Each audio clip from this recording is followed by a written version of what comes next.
Sí, con la primera solo porque, bueno, es el tema. Y es divertido.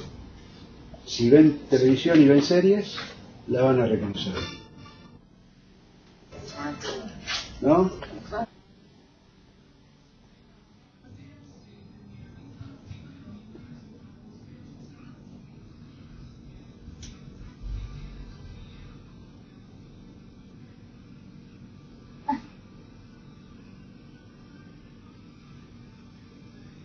Y ahí la dejamos, Juli, que sea como en la serie.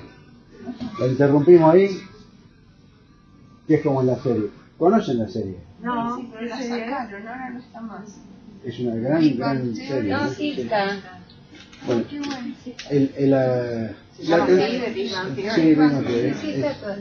Es una gran serie, las primeras temporadas como siempre son las mejores. Una gran serie donde se puede aprender bastante de ciencia. Tienen unos consultores que son excelentes, científicos de Caltech, donde ellos están en la serie, están en Caltech, en Pasadena, en California. La teoría del Big Bang. Muy bien. Juli, ¿crees que porque tengo 68 diapositivas? No, tirámelo. ¿Vos vas a...? ¿Sí? Claro. Quedas siempre... Y bueno, vamos con la primera, con la segunda. Los modelos del universo. Hubo modelos del universo desde hace mucho, hace mucho, de los babilonios.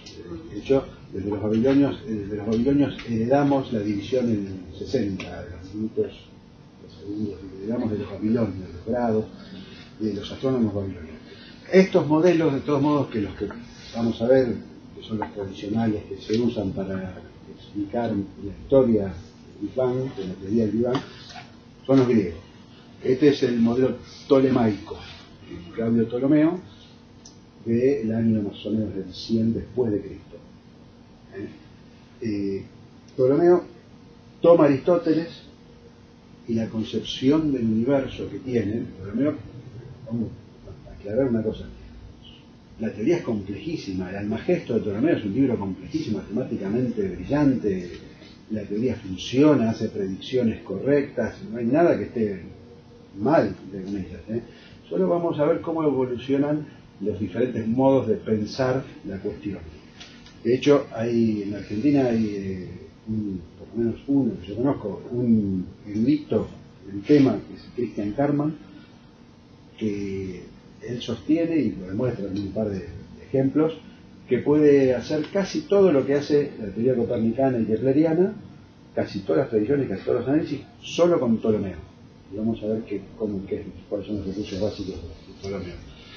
Y ese es el modelo, la Tierra en el centro y alrededor girando los planetas, incluido el Sol. Pero ¿de qué predicciones te referís? ¿A qué predicciones te referís? La ubicación de los planetas, los eclipses, un montón de cosas que ya se hacen desde hace muchos años.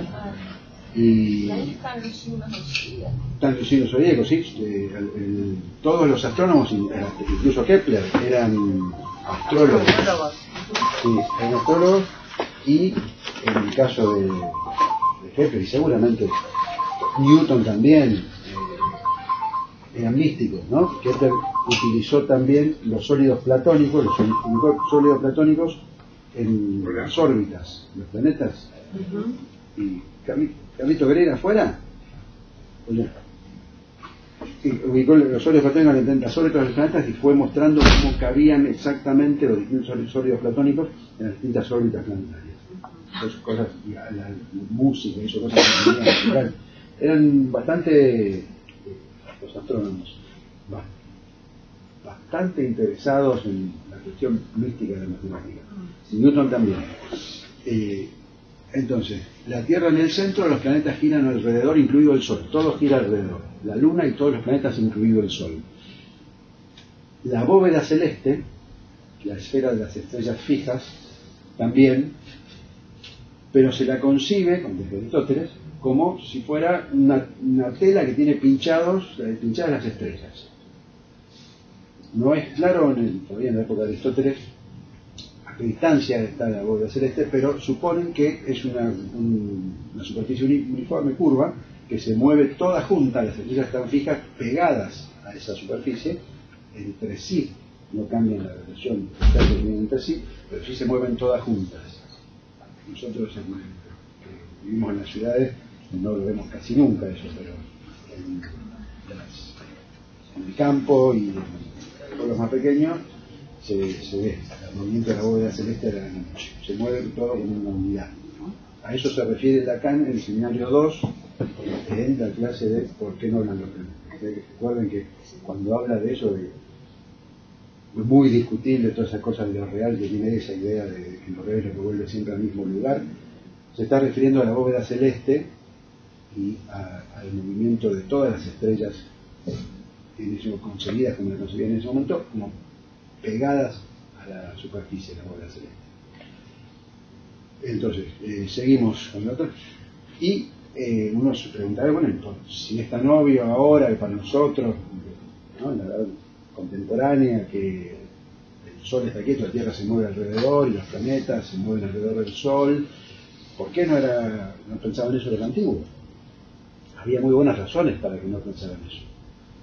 Y muchas cosas están en inglés, pero yo las traduzco y si no, nos vamos arreglando, porque es más fácil buscarlo en inglés que buscarlo en español.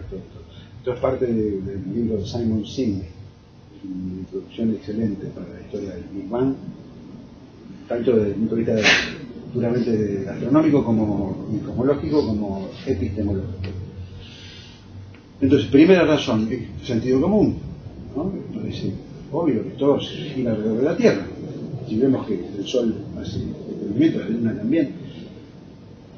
Detectar el movimiento, no detectamos ningún movimiento, por lo tanto la Tierra no se mueve. Estamos parados aquí sentados y no sentimos ningún movimiento. Caída libre.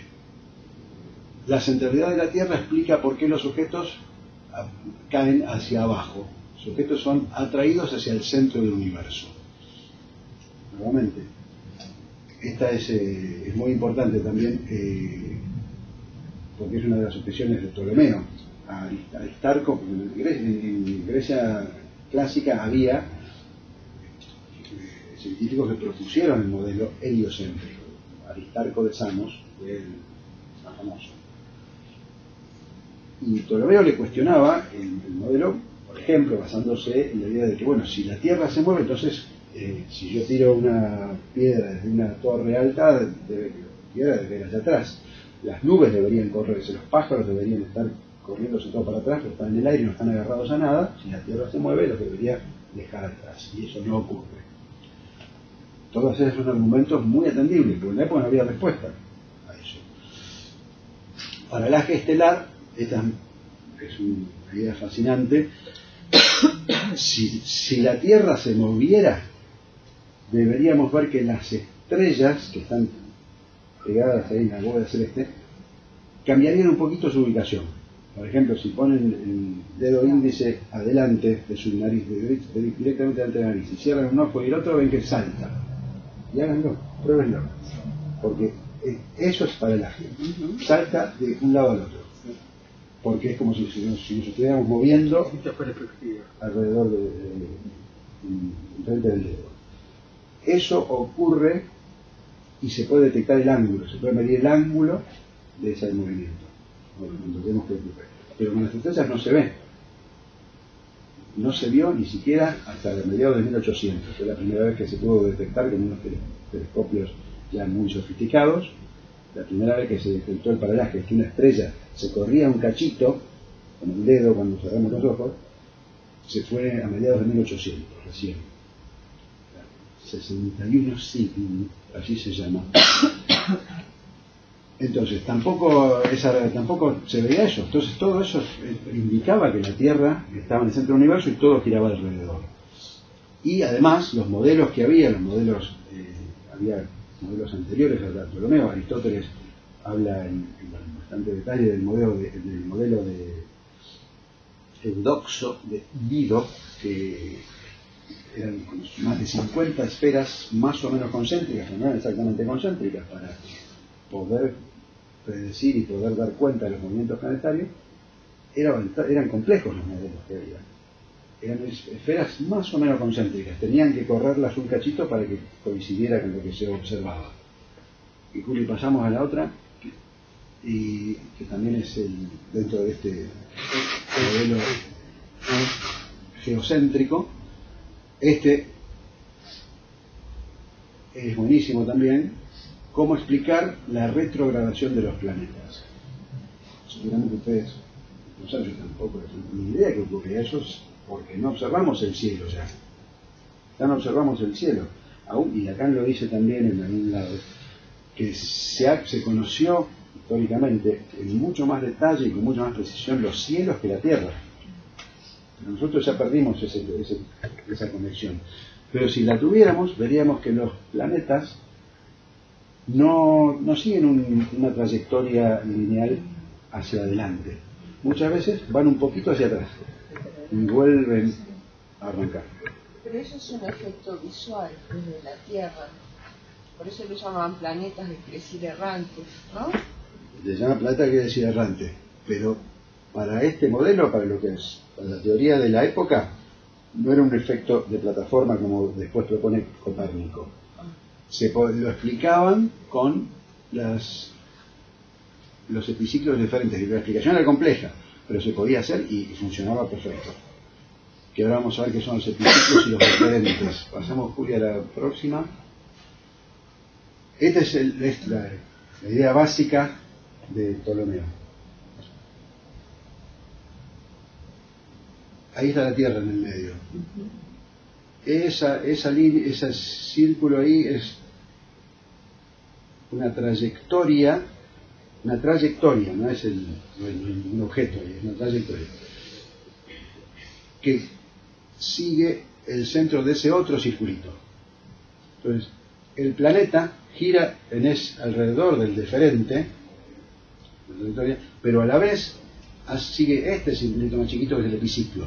Entonces eso da cuenta de los movimientos retrógrados.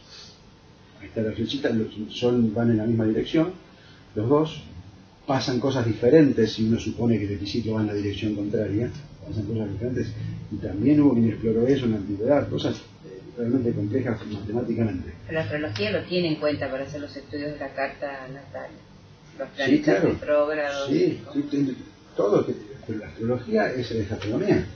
Lo único que hay que agregarle es suponer que eso influye en los destinos de la gente, pero es astronomía. Entonces, el grande es el deferente, la órbita grande, y la pequeña que va sobre la órbita grande es el epiciclo. Y hay más cosas, hay más cosas, pero eso es lo básico para entender que no les hacía falta otra teoría. Por lo tanto, no había ninguna razón fuerte para abandonar el geocentrismo en la Grecia clásica. Pasamos a la otra, Julio. Por otro lado, los modelos heliocéntricos tenían problemas, ¿no? Por sentido común, en la Grecia clásica. Sentido común porque requiere de un esfuerzo de imaginación, suponer que la Tierra esté girando alrededor del Sol, si vemos lo contrario. Que no detectamos ningún tipo de, lo mismo que decíamos antes, ningún tipo de movimiento de la Tierra. Y tampoco hay ninguna explicación obvia de por qué los objetos caen al piso y no caen en el lugar donde los arrojamos más o menos y no caen atrás, o si la torre se está moviendo. No se observa paralaje estelar. La predicción de la órbita de los planetas está bien en el otro modelo, pero no, que esto es Aristarco, los modelos de la Grecia de Aristarco, pero no es tan buena como el modelo geocéntrico. Y la retrogradación de los planetas sería una consecuencia natural de tomar a la Tierra como plataforma en movimiento, como una calecita, pero alrededor de la calecita también se están moviendo los objetos, no están estáticos. Y la simplicidad sí se gana en simplicidad porque todo se mueve en círculos hasta Copérnico. Y seguimos, Juli. Esta es la visión copernicana, ¿no? Todos son círculos, hay incluso esferas cristalinas. También Copérnico dice que son esferas cristalinas como la primera imagen que vimos. literalmente, que los planetas están incrustados ahí y se mueven las esferas. Entonces, acá desde el medio está el Sol, esta es la órbita de la Tierra y esta sería la órbita de Marte, que es el que se toma siempre como ejemplo de los planetas, de la retrogradación del planeta. Desde el punto de vista en 1 se va viendo más o menos que va avanzando hasta que llegamos a 5 y ahí ya empieza a retroceder por la diferencia de velocidad también del movimiento de los planetas. La Tierra, que está más cerca del Sol, gira más rápido. Entonces, esta es la idea de Copérnico, de la explicación de por qué se ve que el planeta va hacia atrás. Que tiene sentido, pero en la Grecia clásica tenían mejores maneras de hacer todas las predicciones que necesitaban. No las necesitaban, pero el desarrollo de hecho, no sé si alguna vez escucharon hablar del artefacto de Anticítera. Es una especie de, no sabe nadie bien exactamente qué es, finalmente hay un consenso que es una especie de calendario computadora con el que lo usaban también para navegar. Pueden hacer predicciones astronómicas increíblemente precisas con eso, una especie de astrolabio, un par de mecanismos que lo hacen funcionar como si fuera una computadora mecánica. Podían hacer muchas cosas muy precisas, no hacía falta todo esto, pero este es otro modo de verlo y es un salto epistemológico, es un salto en la cosmovisión, cuando llegue, todavía no llega eso. Pasamos, Juli. Newton. Vamos rápido, saltamos un montón de siglos, pero no importa. Vamos a tener un pantallazo general. Definición 8 de los Principia, el libro de Newton, donde postula toda su teoría de la gravitación, las 3 leyes. Es en este libro donde Alfredo menciona mucho esto, donde Newton dice que lo que ocurre con la órbita de la Luna es que está cayendo constantemente, pero por la curvatura de la Tierra nunca llega a tocar la superficie de la Tierra, pero sigue cayendo, constantemente sigue cayendo. De hecho, entrar en órbita es eso. Hace falta una velocidad específica, no sé, kilómetros por segundo o algo así, para salir de la dirección terrestre, y el objeto que sale entra en órbita, siempre está cayendo. Cuando va a caer, la Tierra ya no está más, sigue la redondez de la Tierra, digamos, y entra en órbita. No llega a tocar la Tierra, pero está cayendo constantemente. No hay una fuerza en ese sentido activa, sino que es lo mismo que ocurre con una manzana que cae. Y Newton define acá el tiempo absoluto y el espacio absoluto. Solo como ejemplo de cómo se concebía esto, Newton, el tiempo absoluto, y dice, el tiempo absoluto verdadero y matemático, en sí mismo, y por sí mismo, fluye igualmente sin necesidad de nada externo. Y se lo llama también duración. El tiempo absoluto no requiere nada externo para medirlo y se llama duración. Esto, de hecho, está en contradicción con Aristóteles. Aristóteles sí exige, que es lo que finalmente la ciencia moderna toma también, que si no hay ningún cambio en el universo, no hay tiempo que pase. Si nada decae, no hay termodinámica, no hay nada que decaiga, no hay un modo de medir que pasa el tiempo, por lo tanto no pasa el tiempo. Para Newton sí pasaba el tiempo igual. El espacio absoluto, de su propia naturaleza, existe por sí mismo, sin necesidad de ninguna cosa externa, y permanece siempre similar a sí mismo e inamovible.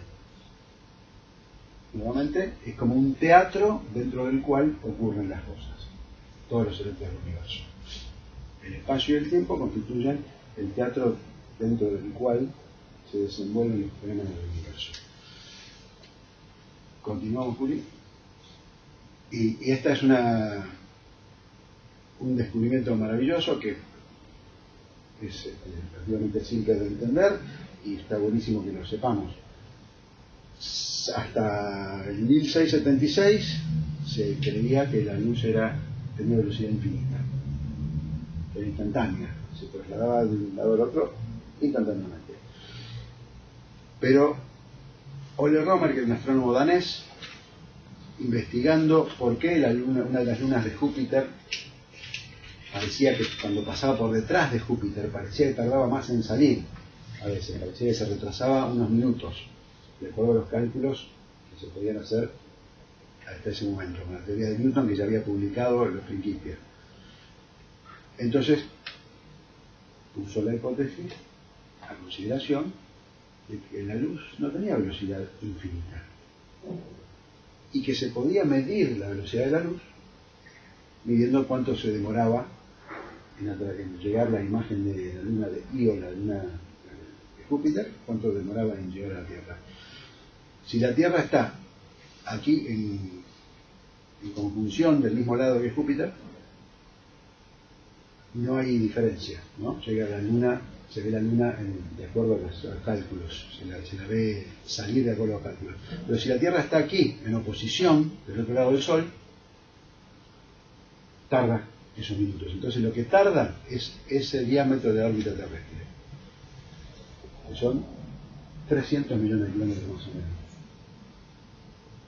De la Tierra al Sol hay 150 millones de kilómetros. Pasamos por ahí, a pesar de lo que dijo Spinetta, que hay que respetarlo y hay que escuchar el disco, Canción para los días de la vida, hasta acá en Pero Spinetta se confundió. A 18 minutos puso. Es a 8 minutos. 150 millones de kilómetros, la luz del Sol tarda 8 minutos en llegar a la Tierra.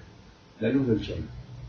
Cualquier onda, toda onda electromagnética, todo, incluso la gravedad, tarda lo mismo. No hay nada que vaya en el universo más rápido que la velocidad de la luz.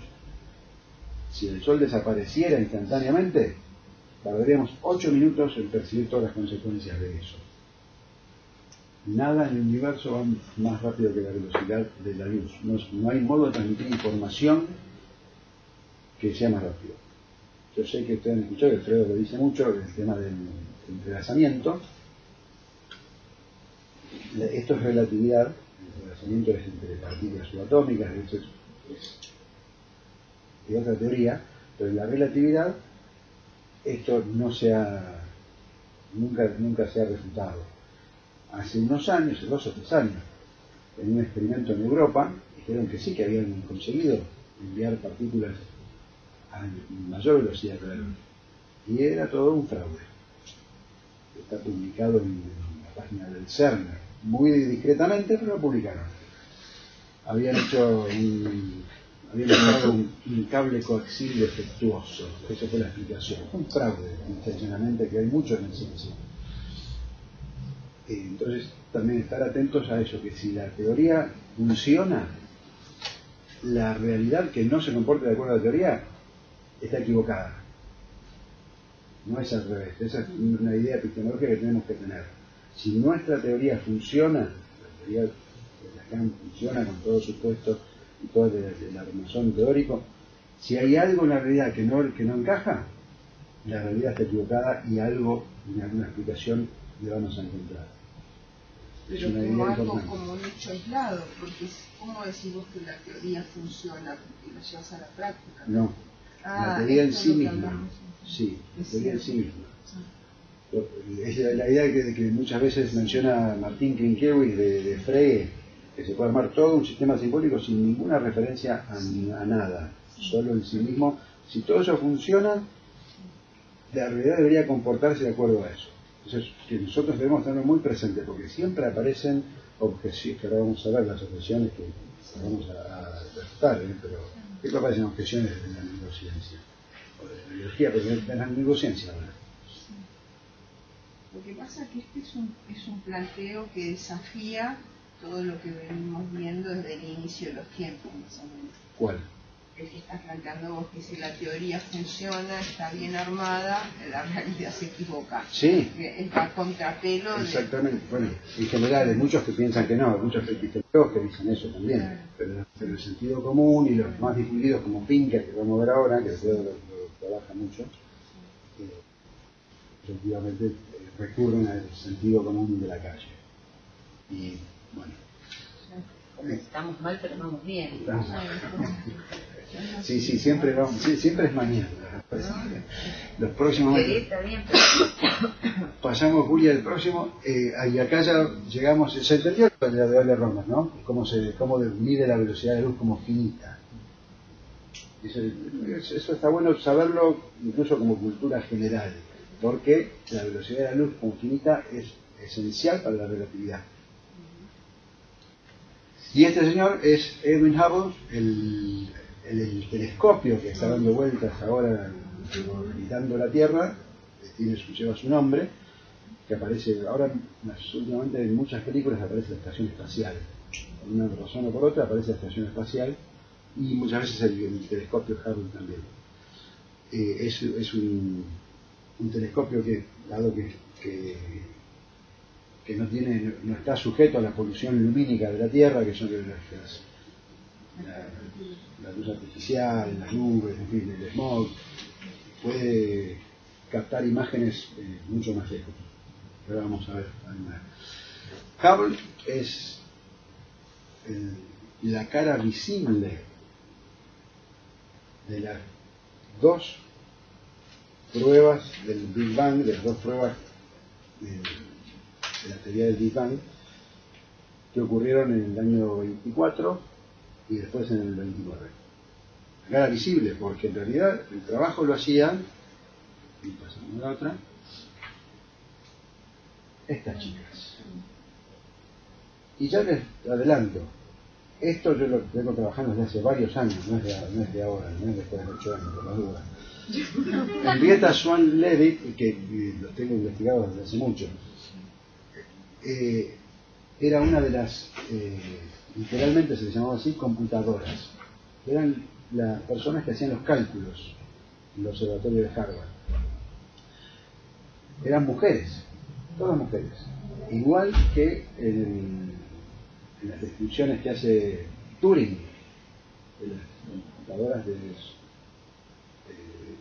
su institución, eran todas mujeres. Y si las ven en los documentales, están todos los escritorios así, todo chiquitito.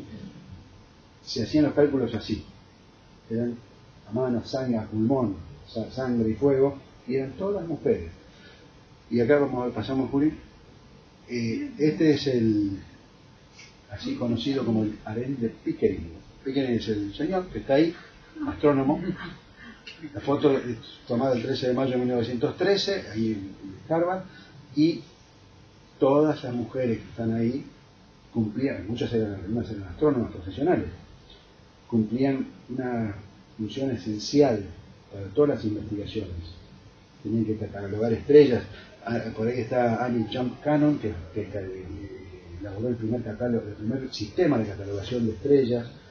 Está Henrietta Swan Leavitt, que fue la descubridora del ciclo de las cefeidas, que es muy simple de entender, pero no vamos a meter ahí para no demorarnos, pero que sin eso Edwin Hubble no hubiera podido determinar que nuestra galaxia, mejor dicho, que las nebulosas que se veían en nuestra galaxia eran galaxias que estaban por fuera. Sin el descubrimiento de Henrietta Swan Leavitt no lo hubiera podido hacer. Pero son cosas muy, muy importantes las que hicieron estas astrónomas, que ganaban menos que un administrativo. Ganaban más que un obrero de fábrica, pero menos que un administrativo. Y por eso las contrataban. Porque si hubieran contratado hombres, les salía todo mucho más caro. 1913. La Victoria se había abolido, no hacía mucho ahí, de hecho acá se abolió antes, pero en 1913. Y continuamos, Juli, y estas son algunas de las astrónomas más destacadas, algunas, hay muchísimas, pero estas son algunas de las. En la serie Cosmos, en la segunda versión, la versión más reciente, la de Neil deGrasse Tyson, hay mucho énfasis en los aportes de las mujeres científicas. Y nuevamente, no es reivindicativo, es un aporte genuino. De verdad, sin esto no hubiera ocurrido la teoría del Big Bang. Hay una película que está pasando, me parece en HBO, sobre una científica en la NASA en Estados Unidos en la parte de construcción de cohetes o satélites, donde más o menos se ve esto, como a ella por ser negra como primera medida y por ser mujer, pero tan necesitada, creo que es Kevin Costner el jefe de ella, que plantea exactamente este tema en los años 50. Sí, la que vos dijiste se llama Hidden Figures, que en inglés quiere decir figuras, en el sentido de figuras destacadas, y números. Quiere decir lo mismo. Es una ambigüedad de los números o figuras escondidas.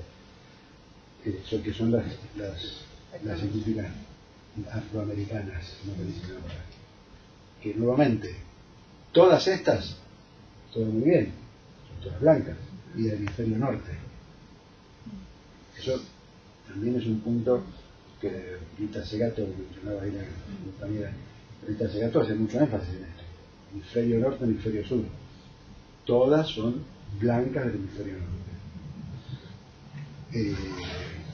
Annie John Cannon estaba ahí en la foto, fue la primera que estableció un sistema de catalogación de estrellas que es muy importante para diferentes cuestiones, pero que permite establecer, entre otras cosas, la luminosidad de la estrella, la luminosidad aparente, la intrínseca, todas las cosas que son útiles para hacer mediciones cosmológicas.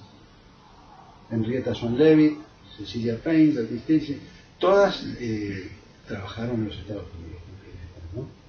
Son la historia de las primeros que ganan, tenemos más detalles sobre la vida de ellas, ¿no? Y seguimos. ¿Sí? Así es. El trabajo de Edwin Hubble ocurrió muy cerca de este cartel, en el observatorio de Mount Wilson, acá a unos kilómetros, pocos kilómetros del cartel de Hollywood, en Los Ángeles, al norte de Pasadena, donde viven ahora los protagonistas de la serie Big Bang Theory, en Pasadena, donde está Caltech. Ahí nomás, arriba en una colina, está todavía el observatorio. En ese momento tenía el telescopio más importante, el más grande, que fue el del Palomar, que se lo pude ver, es un telescopio óptico, que decir, tiene lentes como un telescopio de lo que usaríamos una lupa, pero de 8 metros de diámetro. Todavía está en el Palomar, y acá en Chile ahora están los más grandes. Los ópticos. Atacama, ¿no? Por el desierto de Atacama, por ahí. Así es. Y hay varios de ellos. ¿Y el observatorio astronómico del Leoncito en San Juan?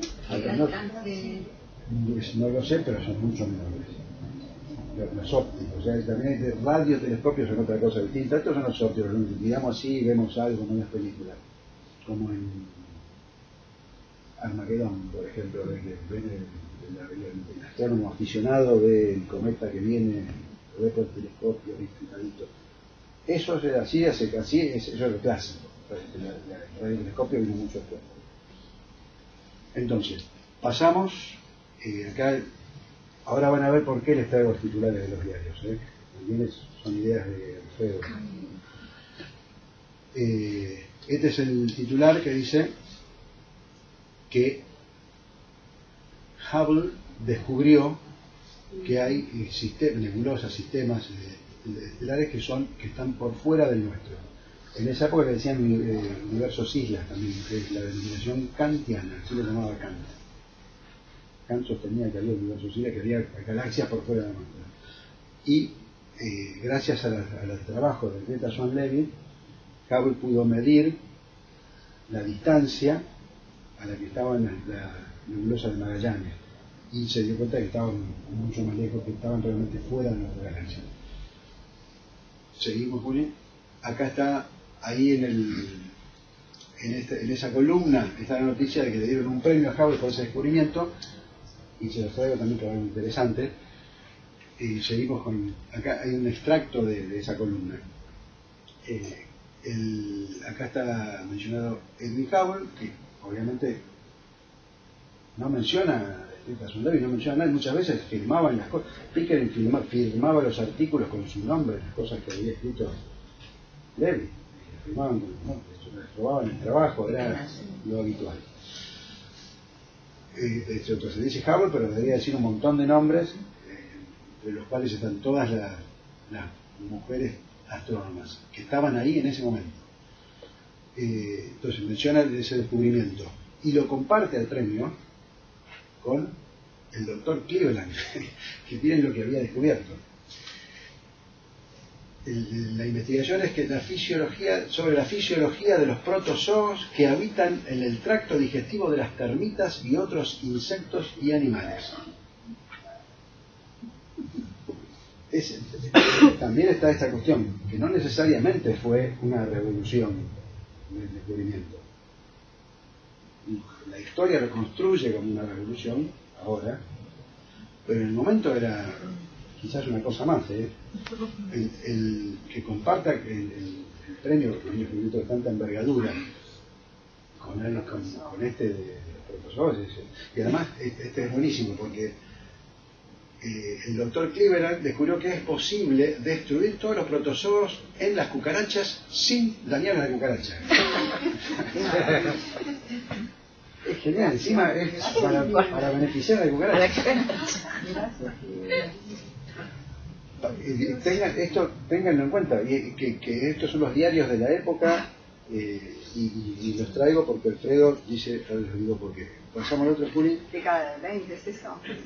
Eso era el 24-25 y este es el 29. Y ahí arriba está el titular de que el universo se está expandiendo. Ahí está el titular del año 29. Que es el otro descubrimiento de Hubble, el que es más conocido. Descubrió que el universo se expande. Seguimos la otra. Acá está Einstein en el observatorio de Hubble, en Mount Wilson, año 31. Seguimos la otra, Juli. Este es Alexander Friedman, un cosmólogo y matemático ruso, que es uno de los ejemplos que siempre da Alfredo de creación simultánea, descubrimiento simultáneo.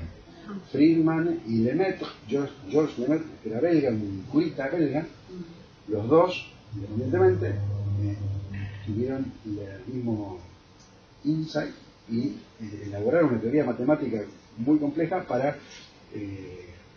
fundamentar la idea del Big Bang. Los dos hicieron lo mismo. Y Friedman nunca estuvo muy asociado porque murió joven, además.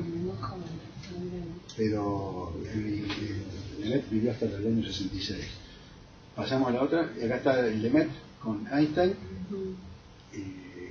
Pasamos a la otra. Lemaitre fue él también quien elaboró la ley de Hubble, que es muy simple. Dice que a más distancia, las galaxias que están a más distancia de la Tierra son las que más rápido se están alejando. A más velocidad se alejan. Los detalles de cómo descubrieron la expansión del universo son simples. La idea básica es que utilizaron el desplazamiento al rojo de las ondas de luz. Cuanto más se estiran las ondas en el sentido de que hacen así, las ondas electromagnéticas, cuanto más se estiran, se están desplazando al rojo. Entonces veían que se desplazaban al rojo las más lejanas. Básicamente es eso. Después resulta que no era eso exactamente, sino que era que como el espacio mismo se está expandiendo, eso hacía que la onda también se expanda, el espacio mismo se expanda. Todo que nos es para apagar la luz y tomarse algo, porque son ideas muy fuertes que nunca habían sido expresadas en estos términos en toda la historia de la tecnología, porque atacan directamente a la idea de Newton, que hay un espacio inamovible, el tiempo absoluto. Nada de eso ocurre acá. Esto entonces lo escribió Lemaitre. Se llama Ley de Hubble, pero la escribió Lemaitre. Y pasamos, Juli. Y el libro de Lemaitre del año 31, El átomo primordial, lo escribió en francés, esta es la traducción al inglés, donde básicamente desarrolla su idea de que si el universo se está expandiendo, si volvemos el reloj para atrás, Entonces, en algún momento debe haber estado todo contenido en un punto. Y seguimos, Uri. La carta de Einstein a Freud, la carta de Freud a Einstein en el 32. Pasamos a la lección 35 de la nueva lección introductoria del año 33. O sea, Freud no solo no veía cine, no leía ningún diario, no hablaba con nadie, porque todo esto estaba en todos los periódicos, estaba en la comunidad científica. Se carteó con Einstein, que al principio Einstein creía en un universo estático, pero después de visitar el Mount Wilson, de todas las investigaciones de Hubble, declaró públicamente que apoyaba la teoría del Big Bang, apoyaba que el universo se expandía, que el espacio el mismo era dinámico. Entonces Freud sabía todo eso, o sea, tuvo contacto, no puede no haberlo sabido. Toda esa información estaba disponible para él. Sin embargo, en este artículo solo es Newton, no hay nada más. Alfredo basó un seminario de él que dio en la UBA en esta conferencia de Freud. Entonces, por eso los titulares de diarios y las fechas, al indicar que no se trata de una falta de acceso a la información, se trata de una visión epistemológica que es distinta, un modelo epistemológico distinto en el que no caben todas estas ideas. Por lo tanto, no están. Esa es la cuestión de la ruptura Freud-Lacan. Esta es parte de esto. ¿Por qué no hay nada de todo esto que era disponible para el gran público en Freud y siquiera mencionado? Porque no cabe en su modelo epistemológico. Y seguimos bien. Y esta es una imagen clásica hoy del telescopio Hubble. Esta se llama campo profundo, esta imagen. Parece una noche estrellada. Pero campo profundo quiere decir que es una imagen que está tomada por fuera de la Vía Láctea, por fuera de nuestra galaxia. Es decir, que todo lo que vemos ahí son galaxias. Todas y cada una de esas lucecitas son galaxias. Una galaxia, que ahora lo vamos a ver con otra canción, una galaxia más o menos de esta Vía Láctea tiene unos 100, ¿cuánto es? 100.000 años luz de diámetro, de grosor 10.000 años luz, y tiene unas 100.000 millones de estrellas. Cada estrella puede, más o menos los planetas debe tener dando vueltas. Como esta galaxia, hay otros 100.000 millones, más o menos, que son del universo observable, porque no todo el universo es observable, porque la velocidad de la luz no es infinita, por lo tanto tarda en llegar hasta nosotros. Hay partes del universo que no son observables. La velocidad de las ondas electromagnéticas, ninguna información llega, nada. Muchas veces decimos luz y parece que fuera prender foco, nada llegaría, ni radio, nada, absolutamente nada. Una idea muy importante con respecto a la causalidad en física. Y pasamos, bueno, no sé, pensé que iba a quedar más grande. Entonces, la teoría del Big Bang, en síntesis, hay un momento inicial calculable, todo eso hay modelos matemáticos que dan cuenta de todo esto.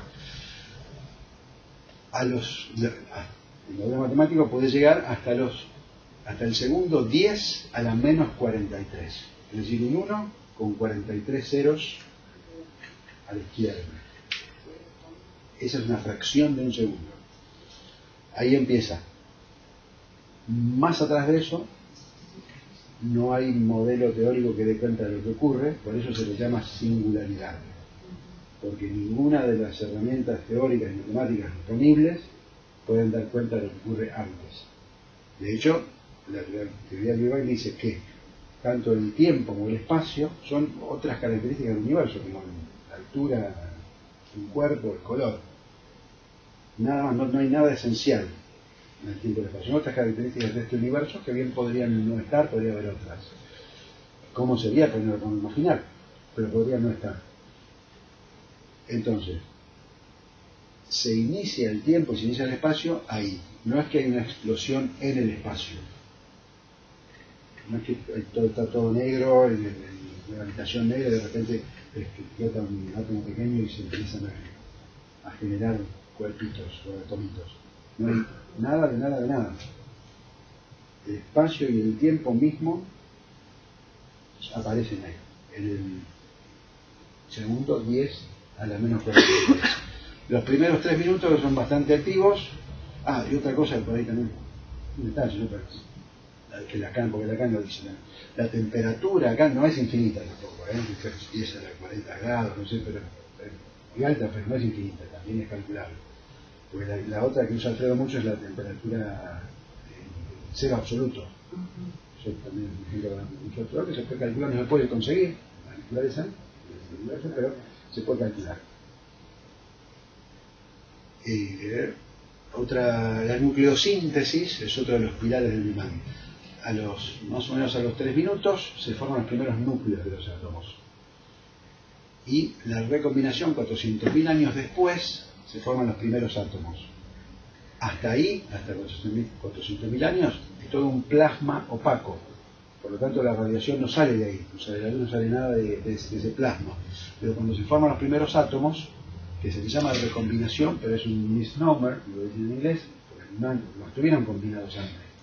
Es la primera vez que se forman átomos, 400.000 años. Ahí se hace cristalino el universo y las ondas electromagnéticas pueden viajar. Entonces, esto es lo que predice el Big Bang y se tendría que poder detectar esas ondas de hace 400.000 años. Y efectivamente es otro de los pilares, la radiación cósmica de fondo, que en el año 65 se detectó y le valió el premio Nobel a sus descubridores. Mucha gente trabajando en esto, un montón de gente trabajando en estos temas, haciendo predicciones. La radiación cósmica de fondo es la más importante y la que se descubre en 1965. Y eso ya es lo único que faltaba para sostener la teoría del Big Bang frente a otras rivales, que ahora vamos a ver brevemente. Pasamos muy que esta es la teoría rival principal, la teoría del estado estacionario, que la sostenía un trío de ingleses, Bondi, Hoyle y Golding. Fred Hoyle, de hecho, es un gran autor de ciencia ficción también, quizás lo hayan leído. Sostenían la teoría del estado estacionario, que decían que ellos sostenían el principio cosmológico perfecto. El principio cosmológico dice que en cualquier dirección que miremos el universo vamos a ver más o menos lo mismo. No hay dirección privilegiada, porque no hubo un lugar desde donde se inició el universo. Entonces no hay dirección privilegiada hacia un lugar, es todo homogéneo. Ese es el principio cosmológico. Pero no es homogéneo en el tiempo, porque se van formando los átomos, después las estrellas, dentro de las estrellas se funden los átomos y se generan los átomos más pesados, todo eso falta tiempo. Para la teoría de estado estacionario, no. Sostenían que el universo era igual en cualquier dirección y en cualquier época. Principio cosmológico perfecto. Entonces ellos, de la teoría del Big Bang, dice más o menos esto, que las galaxias se van alejando unas de otras, como si fueran, el ejemplo tradicional, Eddington, Tomás Sábato también, si pinchamos, si dibujamos marcas en un globo y lo inflamos, las marcas se van a ir alejando unas de otras, sin moverse. Ese es el punto, sin moverse. Lo que se mueve es el espacio mismo, se expande el espacio mismo, no las galaxias. Las galaxias no se mueven, el espacio se expande y genera la mayor distancia entre las galaxias. Para la teoría del estado estacionario no ocurría eso, simplemente ellos decían que se generaba más materia de la nada. Bueno, el Big Bang, el átomo primordial, también sale de la nada, entre comillas, pero ellos lo proponían ya dentro del universo ya establecido. Cuál tiene otras consecuencias filosóficas, porque estaban suponiendo que se creaban átomos de la nada, de forma que tenían una teoría para aplicarlo, pero era eso, que generaban átomos, no muchos, pero lo suficiente como para que se observara la expansión, pero sin que se perdiera la cantidad de materia. Siempre se agregaba materia. Bueno, finalmente la canción que explica todo esto. Quizás la reconozcan. Está subtitulada.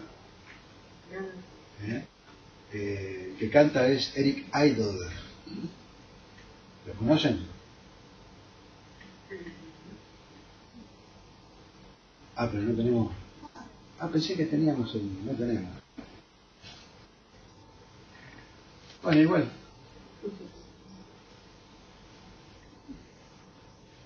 Monty Python, ¿los conocen, no? Sí. Eric Idle, Terry Jones y John Cleese.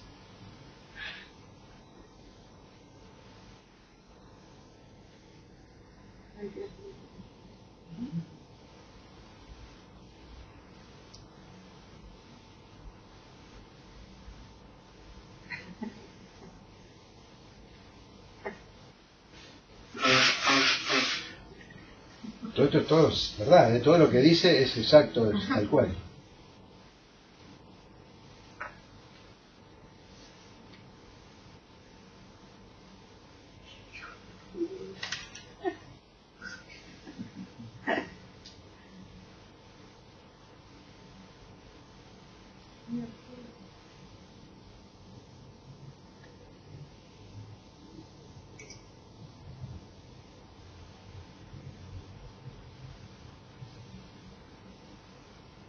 Todas las cifras son correctas, todos 100.000 años luz de punta a punta. Ahí dice 16.000, dicen 10.000 de ancho, pero bueno, en el medio. ¿Qué película es? Esta es El sentido de la vida, el meaning of life.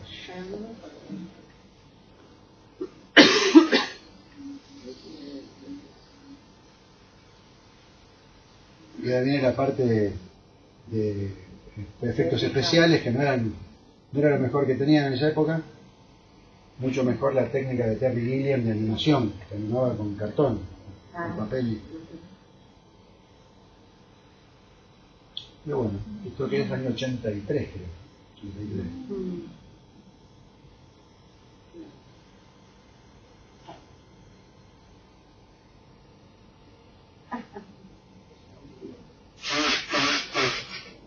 El Big Bang.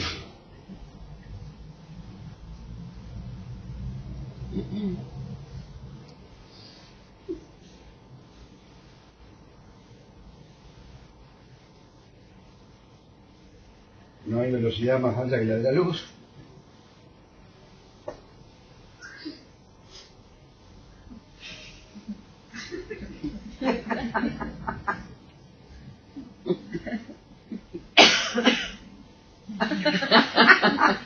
Bueno, ahí dejamos, Juli. Es un clásico con todos los datos precisos, no están presentes. Utilizaron toda la teoría del Big Bang para hacer la canción. Seguimos con la otra, el cuento de Calvino, que no hay mucho tiempo, les iba a leer un párrafo, pero después lo buscan. Todos en un punto, están las cosmicómicas. 65, una maravilla ese libro, son todos cuentos de ciencia ficción que utilizan las teorías cosmológicas disponibles en la época y hace un cuento con eso, con diferentes teorías. En este es la del Big Bang. En este utiliza la teoría del Big Bang y relata cómo está toda la gente metida en un solo punto y las relaciones personales que se generan. Es muy divertido y tiene un final así conmovedor. Y vamos a decirlo, ya estaba casado con Chichita. Con lo cual, sí, Chichita, Esther Singer, una traductora argentina. Fue su esposa desde el 64 en adelante. La hija de Calvino es ítalo-argentina. Y los libros estos de ciencia ficción tienen una base científica muy fuerte, porque va eligiendo las teorías disponibles, los cuentos con eso, son después de que la conoció a Chichita, así que es una influencia que hemos tenido. Sí. Y pasamos, Julia, de que viene. Este es la antena donde trabajaban los laboratorios Bell, Penzias y Wilson, que descubrieron la radiación cósmica de fondo, era un ruido que había, que la estática del televisor, de una radio, la estática, el 1% de esa estática es radiación cósmica de fondo. Es lo que estamos escuchando de algo de hace 400.000 años. Y de esos 400.000 años son los átomos de hidrógeno. Y sigue tan bueno, están bastante bien. De hace 13.000 millones de años. Los átomos no se generan, se funden, en el interior de las estrellas se van fundiendo y generan átomos más pesados, pero no se generan moleculares. Dicen los primeros átomos fueron todos hidrógeno, después se asociaron con helio, y después en las explosiones de supernovas, hay no sé cuántos grados, que ahí es donde se generan, porque no sé si siempre es en el núcleo de una estrella o de uno de esos grandes. Porque viste que todos los protones están juntos, son todas cargas positivas.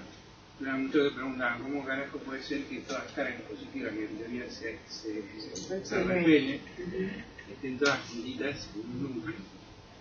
Pero bueno, eso pasó no quizá por una fuerza de atracción gravitatoria terriblemente potente, sino por explosiones. De todas maneras, los átomos los hidrógenos tienen la idea. Son los primeros. Entonces, y de ahí viene la radiación cósmica de fondo de la misma época. Porque cuando se fueron los átomos, ya pueden las ondas electromagnéticas empezar a viajar. Y pasamos el Juli. Este es uno de los mapas de la radiación cósmica de fondo, tomado por un satélite, WMAP. Los puntos más rojitos son donde están más concentradas, hay más concentración de energía, un poquito más de calor. Esto está a 2.7 grados Kelvin, casi cero absoluto, pero no es cero absoluto, y está en todo el universo, no se puede detener con ningún elemento, no se puede poner una lámina de plomo, no se detiene con nada, atraviesa todo lo que hay en el universo. Por lo tanto, Aristóteles tenía razón, no hay vacío. En todo el universo hay algún elemento de la radiación cósmica de fondo. Esos puntitos más oscuros, donde hay más concentración, teóricamente son los que dieron origen a la acumulación de material para que se formaran las galaxias, los planetas. Esta es la teoría. Y esto fue lo que finalmente demostró la teoría del Big Bang y refutó al estado estacionario. Y seguimos hoy. Y vamos a ir rápidamente con los autores que trabaja Alfredo en su libro, que va a salir ahora en la semana que viene o la otra. Este es uno de ellos que vamos a tomarlo un poco más porque se pone todos los argumentos en contra de la mañana, sin mencionarlo, pero son todos los argumentos que escuchamos muchas veces, y cómo refutarlos. Vamos a ver. Steven Pinker, El Instinto del Lenguaje del 94, su primer libro. Pasamos, Juli. Y como bien dice Joy, el de Friends, ¿no? Matt LeBlanc, ¿lo tienen? Se trata del pelo. Todo es pelo. Si tenés buen pelo, mirá, parece un cantante de las bandas de rock de los 90, de los 80. Y mirá, ahora está así, tiene pelo, no sé cómo hacer. Este es Steven Pinker, el que seguimos nosotros, que Alfredo también lo introduce como constitución. Este es Douglas Hofstadter, que es el autor de Soy un extraño bucle.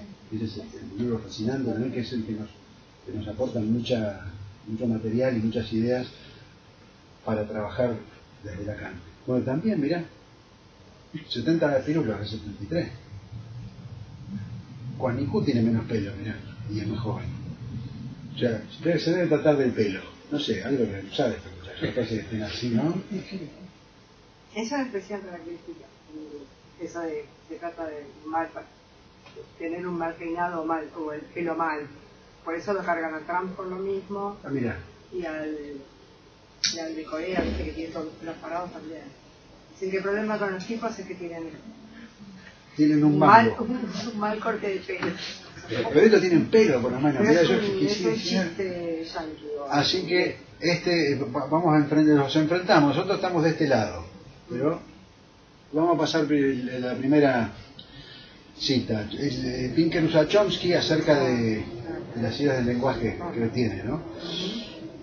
Dice Chomsky: virtualmente toda palabra que una persona diga o entienda es una combinación nueva de palabras. Todas frases que una persona diga es una combinación nueva de palabras que aparece por primera vez en la historia del universo. Mentira. Esto es un error, pero el otro día estuvimos hablando de la biblioteca de Babel. Esto solo sería verdad en el caso de que agarremos el conjunto de los fonemas, metamos una bolsita, lo agitemos, o hagamos como hicimos el otro día, lo hagamos un mazo de cartas y mezclemos y sacamos al azar. Sí, ahí sí sería verdad. Cada una de esas combinaciones es única y nunca se repitió antes ni se va a repetir después. Si mezclamos un mazo de cartas, lo extendemos y sacamos una foto a esa combinación, nunca se vio antes ni nunca se va a ver después. Eso es verdad. Pero eso no es lo que ocurre con el lenguaje. El lenguaje está organizado en discursos, tiene frecuencias, estadísticas, un montón de cosas que intervienen.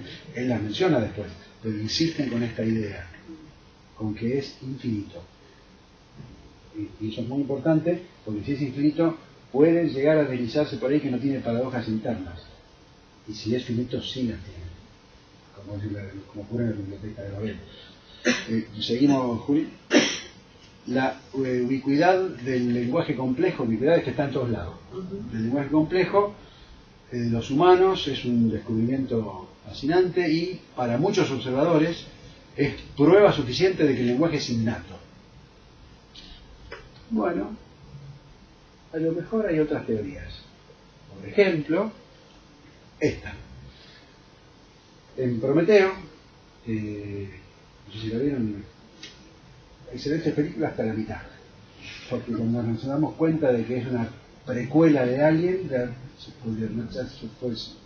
se cayó toda la película. La primera mitad es fascinante, es una investigación acerca del origen del lenguaje, fascinante, y lo van a buscar el origen del lenguaje a otro planeta, porque descubren un asunto, una estrellita, se van a buscar a otro planeta el origen del lenguaje nuestro. O sea, esta es una versión. Estos son los ingenieros, los que nos hicieron a nosotros. Nos dieron el lenguaje. Otra versión es esta otra, Arrival. Esta es también más o menos, esta del año pasado. En esta, el origen del lenguaje es un bucle temporal, un loop temporal. Amy Adams aprende el lenguaje de estos seres, no recuerdo cómo se llamaban, los septópodos. Aprende el lenguaje de los seres extraterrestres, no porque ella lo descifre, no lo puede descifrar, no hay manera, no tiene por dónde entrar, sino porque viaja en el tiempo, recuerda las propiedades de ese mismo lenguaje, viaja en el tiempo, lo aprende en el futuro y lo trae. Entonces se genera un bucle temporal que es consistente. Otra posibilidad, y puede ocurrir, hasta no hay nada que sea, no hay nada que esté contrario a una lógica interna de la teoría. Todo esto podría ocurrir. Pasamos, Julián. Otra cuestión que van a encontrar muchas veces, increíblemente básico prejuicio, pero lo van a encontrar incluso quizás en ustedes mismos, de que el lenguaje es solo verbal. Acá dice, más pertinente incluso son los adultos sordos que ocasionalmente se descubren que carecen de toda forma de lenguaje, sin lenguaje de señas, sin escritura, sin lectura de labios, sin habla. No sin habla, sin lenguaje. En su libro reciente, El hombre sin palabras, Susan Scheller cuenta la historia de Ildefonso, un inmigrante ilegal. Es bastante piola, pero acá pone inmigrante ilegal, lo aclara, de una aldea de México, a quien ella conoció mientras trabajaba como intérprete de señas en Los Ángeles. Pasamos, Juli. Ildefonso le llevó a Schaller a conocer a otros adultos sin lenguaje que habitaban en esquinas perdidas de la sociedad. A pesar de su aislamiento del mundo verbal, Y escuchen esto, porque está diciendo sin lenguaje, miren lo que dice. Exhibían muchas formas de pensamiento abstracto. Por ejemplo, podían reconstruir candados rotos, podían manejar dinero, podían jugar a las cartas y podían entretenerse uno al otro con largas narrativas con pantomima. Es decir, podían hablar. Tenían lenguaje. Es muy fuerte que estas cosas pasan de largo. El libro es muy famoso, Pinker tiene premio por todos lados, y esto lo repite una y otra vez. Continuamos. Bueno, no tenemos tiempo, ¿no? Tenemos 10 minutos. 12. Entonces no vamos a hacer el juego. Bueno, esto lo vamos a pasar, entonces pasamos, el mental, perdón, esta no. Él sostiene lo que criticábamos el otro día, de las dos corrientes de Saussure, con la corriente del pensamiento y la corriente del lenguaje como independientes, no importa que sean simultáneas, son entidades independientes en Saussure. La corriente del pensamiento sería lo que Pinker llama el mentalés. Y si no importa qué lenguaje hablemos, tenemos un lenguaje de pensamiento que él le llama mentalés. Lo único que hacemos es traducir ese lenguaje al inglés, al español. O sea que siempre decimos es un recurso infinito, porque es un lenguaje más. No importa que sea, está organizado, tiene las mismas organizaciones significantes que cualquier lenguaje debería tener. Entonces es superfluo. Por navaja de Ockham es superfluo. El único lenguaje que hay es el que podemos observar de los significantes del lenguaje histórico. Pasamos, Juli. Acá otra vez dice que el lenguaje es infinito y que las cadenas de genética, los cordones genéticos también, todo falso, que cualquier genetista te dice que no, que las combinaciones son infinitas, no hay manera. Y también están las combinaciones en la biblioteca de Babel, también están todas estas combinaciones genéticas. Pasamos, Juli. Acá da el ejemplo de la famosa frase de Faulkner. Acá está mal escrito, si lo van a buscar, no está al principio de la novela. Él mismo escribe mal esta idea. Ahí aparentemente dice que la frase está al comienzo de la novela, y no, está por el medio. Una frase de 1300 palabras. Muy linda también, muy lindo de leer, se lo recomiendo a Faulkner, está buenísimo. Y dice, bueno, esta frase tan larga yo la puedo hacer más extensa, puedo yo ponerme en el récord Guinness y decir, Faulkner escribió que, y citar la frase. Y él dice que eso lo podemos hacer en infinito. No hay manera de... Agotamos la combinatoria y ya está, se agotó, no hay otra más que... Podés poner todo lo que quieras antes de la frase. Va a estar todo contenido en la combinatoria de la biblioteca de Babel, que es finita. Y es 2 por 10 a la 2 millones. Eso es toda la cantidad de libros que hay en la biblioteca de Babel, y ahí está todo. Esto también, y todas las opciones que Pinker proponga, están también. ¿2 por 10? 2 por 10 a la 2 millones. Notación científica. Pasamos. Pasamos. Bueno, acá está lo que dice Alfredo siempre, que los mutantes lingüísticos estos que propone Pinker mismo se pregunta, bueno, sí, porque Pinker dice que es innato y es individual el lenguaje. Un individuo aislado que lo crían los lobos también va a hablar, dice Pinker, no necesita hablar. Eso te quería preguntar sobre estos niños. ¿Te acordás del salvaje de Avignon? El niño no hay muchos de esos iguales, no hay muchos históricos de esos, pero los que hay, bueno, igual Pinker dice eso, y dice acá que él hablaría con otros que tienen los mismos genes, la mutación genética.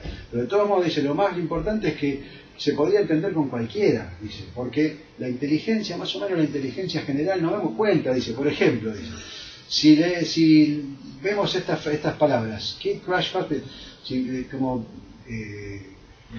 choque hospital, podemos más o menos entender de qué se trata. Obviamente si tenemos el lenguaje, mirá, fíjate, pasamos, Juli, y pasamos. El pibe mío, estábamos mirando la de Hulk, la de Increíble Hulk, la de Edward Norton, que al final, con la pelea al final, pero en esa es diferente de la otra, es diferente de la de Ang Lee. Por esto, me dice el pibe mío, bueno, con 6 años, fue el año pasado, tenía 5. Me dice, papá, Hulk no es un monstruo. Él mismo no hablaba bien en ese momento. ¿Por qué no es un monstruo? Porque habla. Pero mirá, no es que lo había escuchado decir, che, que mirá este café de Starbucks, mirá, está caro. No. Esto es lo que dice Hulk. ¿Pasamos, Julio? Eso es lo que dice. Es una frase clásica de Hulk, ¿no? Y la dice en la película, es la única vez que habla. En esa película y en la anterior no hablaba. Solo dice eso, Hulk Smash. Nada más. Pero él se dio cuenta que si dice una palabra tiene que tener un lenguaje entero. Porque si no es un ruido. Que es lo que dice Wittgenstein ahí en la cita que escucha ahí. Quien comprende una frase, comprende un lenguaje. Entonces, nuevamente, todos esos argumentos que pone el Pinker los podemos refutar desde Lacan, desde Wittgenstein sobre todo.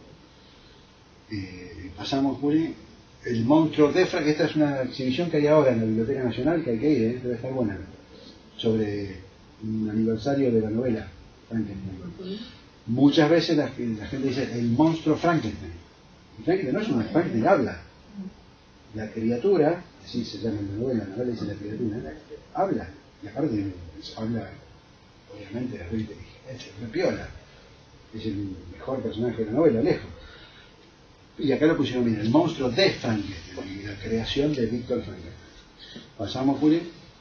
Bueno, no vamos a pasar el video, un videito cortito de La Planeta de los Simios, de la nueva, donde uno de los monos, César, el líder, ¿no? Cuando se revela, dice no. Nuevamente, si puede, sobre todo en una negación, hay un lenguaje entero, hay un sistema entero que sostiene eso. No es sino es fluido. Pasamos. El lenguaje, el origen del lenguaje, acá viene el tema del Big Bang específico, singularidad. No hay lo que estaba antes, no podemos saber nada.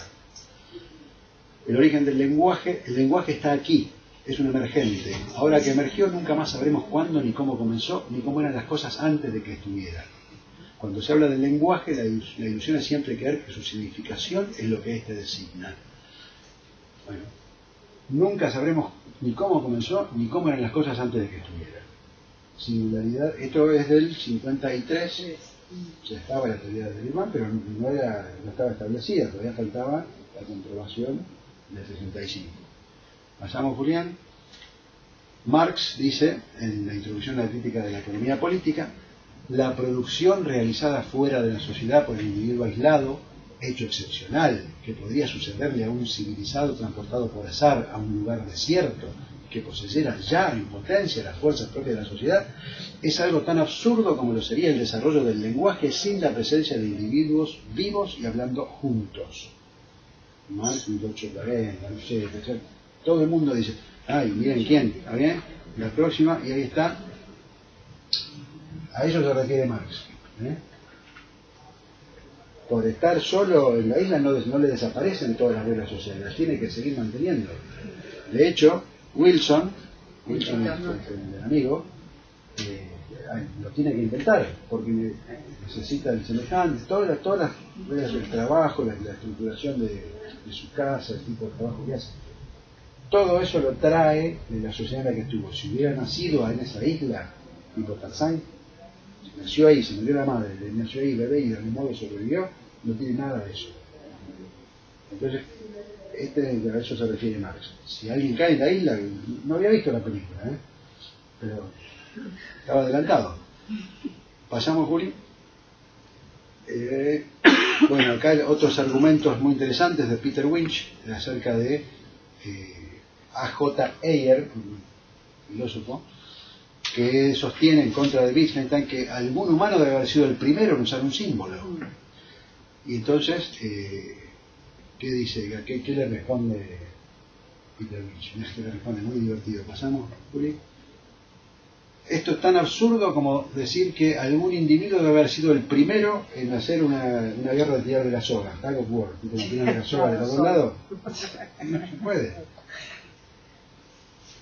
Bueno, y ahí te cita al autor que lo refuta más específicamente, ¿no? Que bueno, seguimos. Ahí dice en el libro de Próxima Aparición, Esta propuesta permanente de Lacan respecto al ya está allí del otro con mayúscula, del gran otro, del lenguaje, de la batería significante. Si el otro con mayúsculas y la batería significante ya están siempre en su lugar, entonces se deben sacar dos conclusiones. Una, que están completos, como el término batería lo indica, inclusive con la falta ineliminable y los imposibles que comportan, que esto es la biblioteca de Ravel, como vimos el otro día, y que nadie, ni persona ni grupo, pudo haberlos producido. Ocurrió. Como el Big Bang, ocurrió. Aparece el universo, no se origina, no es creación, todo eso, ese tipo de discurso creacionista hay que erradicarlo. Aparece, ocurre. Continuamos, Juli. Bueno, la cita de Alfredo, donde sostiene que ese Big Bang es la disrupción de la realidad biológica por el lenguaje, que ya no hay más para el humano una realidad biológica pura. Siempre hay intermisión del significante. No importa a qué nos refiramos. Ahora vamos a ver. Pasamos el sujeto, como está en la carta robada del Himalanda. El sujeto que está ahí arriba a la izquierda no tiene relación acá con el ego, con el A. Yo me tomé el atrevimiento de hacer lo siguiente, guiándome solo en las líneas de determinación, solamente en eso. Esto es muy complejo y Alfredo lo explica muy bien en esquemas, modelos y grafos. Yo solo tomo las líneas de determinación, las fechas de determinación, nada más. Pasamos, Juli. Y el sujeto es producido en la intersección de coordenadas discursivas, por ejemplo, cadenas compuestas de anillos que son cadenas, instancia de la letra, pentagrama del seminario 12, casillas de una matriz de juegos, la ciencia y la verdad. Todos esos diferentes modos de intersección de coordenadas producen percepciones distintas y en general toda una experiencia humana distinta. Pasamos, Julián, y esta es una simplificación o simplificación, pero la determinación va de gran otro, que son varios, tal como lo escribió Lacan en el seminario 2, son discursos, a 1 hasta a n, son finitos, además, que pueden ser forma pentagrama, lápices, matrices, bueno, eso determina al sujeto que está ahí arriba, que podría ser el Y, que es el sujeto gramatical, lógico, el shifter de Jacobson, y el sujeto ese determina la experiencia consciente, que nunca estaba explicitado eso en Lacan, salvo en el seminario 3, donde habla de Isaac-Ower, el psicoanalista Isaac-Ower, y dice que toma una idea de él, que es la del lobster, el crustáceo. Isaac-Ower decía que la conciencia era como un crustáceo, ese crustáceo que le meten limadura de hierro en la razón, y después con un imán lo haces nadar por donde vos querés. Sea así. Se los comen también, vivos, tienen así vivos en los crustáceos. Entonces, esa relación de determinación es la de la conciencia con el sujeto. El sujeto es parte de la estructura del gran otro. Por alguna razón aparece la conciencia, que todavía nadie sabe por qué ni para qué sirve, nada, es un accidente, pero está determinada por el sujeto. Y toda la batería significante y los discursos organizados. La percepción también y la cualidad también. Todo está determinado, las emociones, todo. No hay nada que esté por fuera. Pasamos. Y bueno, pasemos otro que es muy larga. Ejemplos de todo lo que está determinado, por ejemplo, selección artificial, los cangrejos Eike-Gani, son cangrejos del Japón que tienen en la caparazón una cara de un samurái. Y eso se ha producido por una selección artificial, porque los pescadores, porque creen en la leyenda de los guerreros samurái Eike, los devuelven al mar. Entonces tienen más oportunidad de reproducirse y están ahí. Eso ocurre por una escritura significante. Pasamos otra, Julián. La morfología del globo ocular. De acuerdo a David Forbes, Candel es el autor que siempre cita Alfredo, que hay que leer en la neurociencia. Este sería mejor para nosotros, porque es el que es el piola. Es el que introduce, el que no niega la cosa significante. No la explica, dice que uno sabe, pero no la niega. Introduce todo lo que significó, miembros fantasma, ilusiones visuales, todo introduce en su libro. Y acá dice: muchos expertos ahora creen que la prevalencia de la miopía se debe a algún aspecto de la civilización moderna, quizás al aprendizaje de la lectura y la escritura. a una edad temprana que interfiere con el feedback normal de control de la visión en el desarrollo del ojo y conduce a una elongación anormal del globo ocular. Es decir, la morfología del ojo está determinada también por significante. Nada está por fuera. De una manera o de otra, nada va a estar por fuera. Continuamos, Julián. Bueno, el tiempo, eso lo vamos a dejar para otro día, porque ya no hay más tiempo. La concepción del tiempo también varía. El tiempo freudiano en general lineal y el tiempo lacaniano como luz temporal. Muy importante para el trauma. El trauma se produce en el pasado y produce efectos de destino. Es una retrosignificación desde el presente y podemos desarmarlo en el pasado o se puede generar cuando no estaba. Las dos cosas van a ocurrir. Y seguimos, Julián. Eso después lo vemos otro día y seguimos. El cuadrito que usa Alfredo para indicar las otras versiones que no son sujetos, individuo, persona y ciudadano. Seguimos, Julián. Y bueno, ya terminamos. Hay otro video, pero no vamos a tener tiempo. Agárrense el librito de Alfredo que está espectacular y debe estar seguramente corregido y aumentado. Que todavía no salió. Y la semana que viene va a estar, ¿viste? Ya estoy pronto, ¿no? ¿Porque alguien lo sabe? No sé bien. Ahora le preguntamos si ahora viene y si ya va a estar la semana que viene. Muchas gracias, Gabriel Félix Morales Montiel. No te vayas. Quiero que presente el